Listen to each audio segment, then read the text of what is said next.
Halo Sobat Berita Kita. Perkembangan industri kapal perang Indonesia saat ini sudah sangat maju jika kita bandingkan dengan tahun-tahun sebelumnya. Keseriusan ini ditunjukkan oleh pemerintah dengan meningkatkan kemampuan PT PAL di dalam membangun sebuah kapal perang yang berkelas internasional. PT PAL saat ini sedang melakukan pembangunan dua kapal frigate yang diberi nama dengan Frigate Merah Putih 1 dan Merah Putih 2. Kapal pertama sudah dimulai dibangun pada Agustus 2023 yang lalu, sedangkan untuk kapal yang kedua mulai dibangun pada Juni 2024 yang lalu.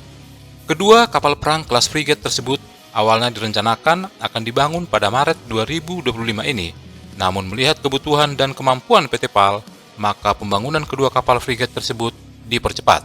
Produksi frigate Merah Putih kedua dibuat di divisi kapal selam, dan untuk kapal frigate pertama produksinya dibuat di divisi kapal niaga yang merupakan hanggar dari produksi PT PAL.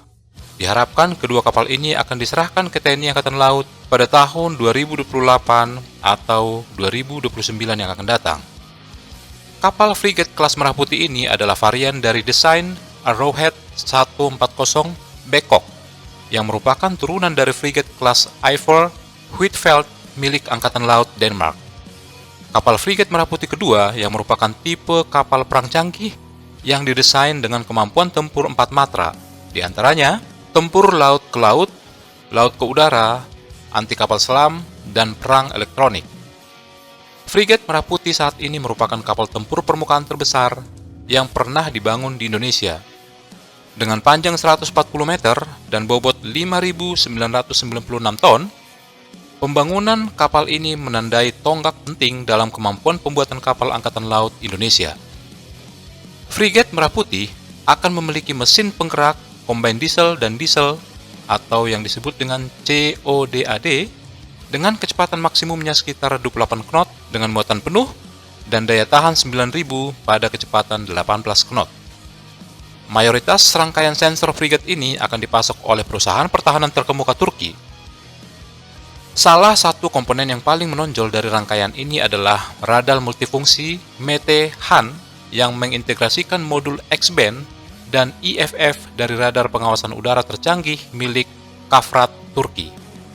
Selain rangkaian radar canggihnya, frigate ini akan dilengkapi dengan sistem manajemen tempur atau CMS Advance milik Havelsan yang dirancang untuk perang yang berpusat pada jaringan. Komponen frigate ini dikategorikan sebagai fit for but not with atau yang disingkat dengan FFBNW, yang artinya bahwa sistem atau persenjataan pada kapal frigate ini belum dipasangkan atau akan dipasangkan sebagian, di mana pemasangan selengkapnya nanti akan sesuai dengan kebutuhan Angkatan Laut kita. Dan sebagian besar persenjataan dan sensor yang ada di dalam kapal ini nantinya akan dipasok oleh perusahaan-perusahaan dari Turki seperti Aselsan, Meteksan, Roketsan, dan Havelsan, serta sebagian kecil diberikan ke perusahaan-perusahaan pertahanan Italia seperti perusahaan Leonardo dan ELT Group. Spekulasi yang beredar bahwa kapal ini nantinya akan disematkan sistem dan persenjataan sebagai berikut. Radar CNK400N, yaitu radar pengintai udara dan permukaan jarak jauh 3 dimensi S-band AESA dari Aselsan.